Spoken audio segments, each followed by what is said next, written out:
కొన్ని సందర్భాలలో గురువులు తమ సంకల్ప బలాన్ని ఉపయోగించి సాధకుడి మనస్సు యొక్క సహజమైన వ్యాపకాలను ఆపివేయడం నేను గమనించాను. ఈ విధంగా వారు ఒకానొక చేతనారహిత స్థితిని గాని, మనస్సును నిలిపివేయు స్థితిని గాని తాత్కాలికంగా సృష్టించటం జరుగుతుంది. ప్రారంభ దశలో ఇది సాధకుడికి అత్యంత ఆకర్షణీయంగా కనపడుతుందనడంలో సందేహం లేదు. ఎందుకంటే అతడికి ఆత్మానుభవం అంటే ఏమిటో నిజంగా తెలియదు కాబట్టి.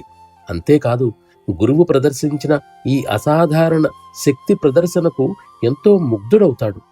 అదంతా ఎక్కువ మంది శిష్యులను ఆకర్షించి తద్వారా తాము గొప్ప గురువులమని చాటుకోవడానికి గురువులు చేసే గారడీ విద్యేనని నా అభిప్రాయం. అటువంటి ఆధ్యాత్మిక గురువు కేవలం గొప్పవాడినని అనిపించుకోవడానికి తన శక్తిని చాలా దుర్వినియోగపరుస్తున్నాడని నేను అనవలసి వస్తుంది.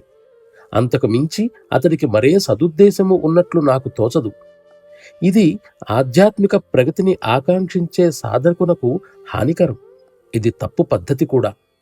ఈ విధంగా ఆలోచనలను అణిచివేయడం వలన లేదా తాత్కాలికంగా నిలిపివేయడం వలన అవి మరింత శక్తితో తిరగబడి విజృంభించి సాధకుడి మానసిక వ్యవస్థనే దెబ్బతీస్తాయి. అంతేకాక ఈ పద్ధతిని అనుసరించడం వలన అంతర్గత భారం కలిగి బుద్ధిమాంద్యం ఏర్పడుతుంది. అటువంటి సాధనను ఎక్కువ కాలం కొనసాగించినట్లయితే సాధకుడు విచక్షణాశక్తి కోల్పోవడం జరుగుతుంది. అంతేకాదు, అతడి అవగాహనా శక్తి కూడా మొద్దుబారిపోతుంది.